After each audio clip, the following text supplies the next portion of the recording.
जय हिंद दोस्तों, आज हम भारतीय न्याय संहिता है उसके ऊपर चर्चा करेंगे। भारतीय न्याय संहिता 2023 है, इसकी सेक्शन नंबर 1 से लेकर सेक्शन नंबर 10, धारा 1 से लेकर धारा 10 तक को हिंदी में अच्छी तरह से डिफाइन करेंगे कि ये सेक्शन कहती क्या है। धारा नंबर 1 की बात करें दोस्तों, भारतीय न्याय संहिता के अंदर सेक्शन नंबर 1 होती है लोकसभा। भाई यह कब लागू हुआ, इसका विस्तार कहाँ है, कब प्रारंभ हुआ, ये पूरी डिटेल में चर्चा करते हैं। धारा नंबर 1 बोलती है बीएनएस के बारे में, लोकसभा के अंदर पारित हुआ 20 दिसंबर 2023 को। अगर बात करते हैं राज्यसभा के अंदर पारित की बात आती है तो दोस्तों 21 दिसंबर 2023, और उसके बाद आती है राष्ट्रपति की, जो राष्ट्रपति द्वारा मंजूरी मिलने की बात है 25 दिसंबर 2023 को। गजट नोटिफिकेशन जारी की बात करता हूँ तो 24 फरवरी 2024 को गजट नोटिफिकेशन जारी हो गया, और 1 जुलाई 2024 को संपूर्ण भारत में लागू हो गई सेक्शन 106 जीवन 2 को छोड़कर। हिट एंड रन को छोड़कर सेक्शन नंबर 106 जीवन 2 को छोड़कर सारी की सारी सेक्शन संपूर्ण भारत में लागू हो गई। ये था दोस्तों धारा नंबर 1। अब चर्चा करते हैं धारा नंबर 2। धारा नंबर 2 के अंदर डेफिनेशन परिभाषा दी गई है। धारा नंबर 2 का जिम्मा नंबर 1 बोलता है दोस्तों, हम उन्हीं परिभाषाओं के अंदर ज्यादा डिटेल में जाएंगे जो एक्स्ट्रा है, जो आईपीसी में नहीं थी, अभी बीएनएस के अंदर का प्रावधान दे दिया गया है या जो हमारे लिए इम्पोर्टेंट है। जैसे मैं बात करता हूँ 2 के जिम्मा नंबर 1 की कार्य बीएनएस के अंदर कार्य को दोस्तों एक अपराध के रूप में बताया गया है। कोई भी किसी प्रकार का ऑफेंस अपराध हो रहा है वो कार्य माना जाएगा। 2 की जिम्मा नंबर 1 में डिफाइन किया गया है। जिम्मा नंबर 2 की 2 होती है जीव जंतु। दोस्तों आप सभी को बता देता हूँ जीव जंतु के बारे में। मानव जाति से भी जितने भी जीवधारी प्राणी हैं वो जीव जंतु की श्रेणी में आते हैं। ये बोला गया है 2 की जिम्मा नंबर 2 के अंदर परिभाषित किया गया है। 2 की जिम्मा नंबर 3 वेरी इंपॉर्टेंट है दोस्तों। 2 की जिम्मा नंबर 3 होती है बालक को डिफाइन करती है, बालक की एज को डिफाइन करती है। आईपीसी के अंदर बालक की आयु को फिक्स नहीं किया गया था। बीएनएस के अंदर क्लियर मेंशन किया गया है 2 की जिम्मा 3 के अंदर बालक उसको बोला जाएगा जिसने 18 वर्ष की आयु पूरी न की हो। कहने का मतलब जो 18 वर्ष का नहीं हुआ वो बालक की श्रेणी के अंदर आएगा। बीएनएस की सेक्शन नंबर 2 का पॉइंट नंबर 3 बोलता है। और दोस्तों इसके बाद में वेरी इंपॉर्टेंट है 2 की जिम्मा नंबर 8 दस्तावेज। दोस्तों दस्तावेज का तो आईपीसी में भी जिक्र था, लेकिन मैं बात करता हूं इलेक्ट्रॉनिक्स एंड डिजिटल, कह सकते हैं हम डिजिटल हस्ताक्षर है, डिजिटल फॉर्म है, अभिलेख है। इलेक्ट्रॉनिक दस्तावेज और डिजिटल जितने भी अभिलेख हैं उनको भी दस्तावेज के रूप में माना जाएगा। सेक्शन नंबर बीएनएस की 2 के अंदर 2 की जिम्मा नंबर 8 में बताया गया है। धारा नंबर 2 आपकी। दोस्तों अब हम चर्चा करते हैं धारा नंबर 4 की तरफ। दोस्तों धारा नंबर 4 है, बहुत ही बढ़िया सेक्शन है, बहुत ही इंपॉर्टेंट सेक्शन। धारा नंबर 4 बताती है दोस्तों सजाओं को। सजा आईपीसी के अंदर सजा को 5 प्रकार से बताया गया है। अब एक सजा और जोड़ दी गई है, उसके ऊपर डिटेल से चर्चा करेंगे। अगर मैं बात करता हूँ आईपीसी के अंदर मृत्युदंड का प्रावधान था। मृत्युदंड का मतलब है फांसी का सजा का प्रावधान, जो कि बीएनएस में भी फांसी की सजा का मृत्युदंड का प्रावधान दिया गया है। अब मैं दूसरी बात करता हूँ आजीवन कारावास।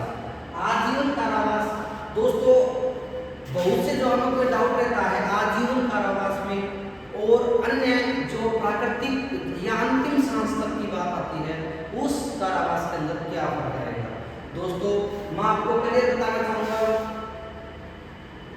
जो बीएनएस की सेक्शन नंबर 6 है उसके अंदर ये क्लियर मेंशन कर रखा है आजीवन कारावास समतुल्य होगा 20 साल के कारावास के। ये 20 साल के समान होगा, 20 साल के बराबर होगा। लेकिन मैं बात करता हूं अगर माननीय न्यायालय ने किसी को आजीवन कारावास अंतिम सांस तक दिया है तो उसकी अंतिम सांस तक वह कारावास काटेगा। प्राकृतिक काल अंतिम सांस तक कहते हैं। अगर आजीवन कारावास की बात करता हूं तो दोस्तों 20 साल बीएनएस की सेक्शन है वो 6 के अंदर डिफाइन किया गया है। चौथी बात करते हैं कारावास। कितनी सजा का प्रावधान दिया गया है? 5 साल, 2 साल, 4 साल, 10 क्या वो कारावास साधारण कारावास है या वो कठोर कारावास है, ये बताएंगे पॉइंट नंबर 3 के अंदर से जाओगे। और पॉइंट नंबर 4 की बात करें दोस्तों, संपत्ति की जब्त मतलब कुर्की। माननीय न्यायालय द्वारा किसी की संपत्ति है उसको जब्त करने के आदेश दे सकती है, जब्त कर सकती है, ये सजा का पॉइंट नंबर 4 है। और 5वां पॉइंट था दोस्तों जुर्माना, कितना पैसा जुर्माना लगाया गया है। पांचों के पांचों पॉइंट बीएनएस के अंदर भी है और आईपीसी के अंदर भी है। एक छठा पॉइंट, एक छठा सजा और जोड़ दी गई है सामुदायिक सेवा। सामुदायिक सेवा को जोड़ दिया गया है पॉइंट नंबर 6 सामुदायिक सेवा। माननीय न्यायालय द्वारा है किसी व्यक्ति को छोटे अपराध के लिए सामुदायिक सेवा का मतलब मैं कहना चाहूंगा किसी को चौक के ऊपर पानी पिलाने के लिए उसकी ड्यूटी लगा दी गई, या किसी प्याऊ पे लगा दी गई, या किसी चौराहे पर सिग्नलों के लिए लगा दी गई, तो उसको बोला गया दोस्तों सामुदायिक सेवा। ये थी हमारी सेक्शन नंबर 6। उसको अब सेक्शन नंबर 5 को पढ़ते हैं। सेक्शन नंबर 5 बोलती है गदा देश का उपकरण, समूची सरकार जो गवर्नमेंट है उसको पावर दी गई है, जो दंड दे दिया गया है उसको कम करने की पावर। सेक्शन नंबर 5 को अगर मैं बात करता हूँ सेक्शन नंबर 6 दंडाविधियों की भिन्न प्रकार, मतलब कहने का है धारा नंबर 6 बोलती है दोस्तों, जो मैंने पहले बताया आजीवन कारावास को समतुल्य माना जाएगा 20 साल के बराबर। 20 साल को है आजीवन कारावास माना जाएगा। सेक्शन नंबर 6 बोलती है, धारा नंबर 6 बोलती है।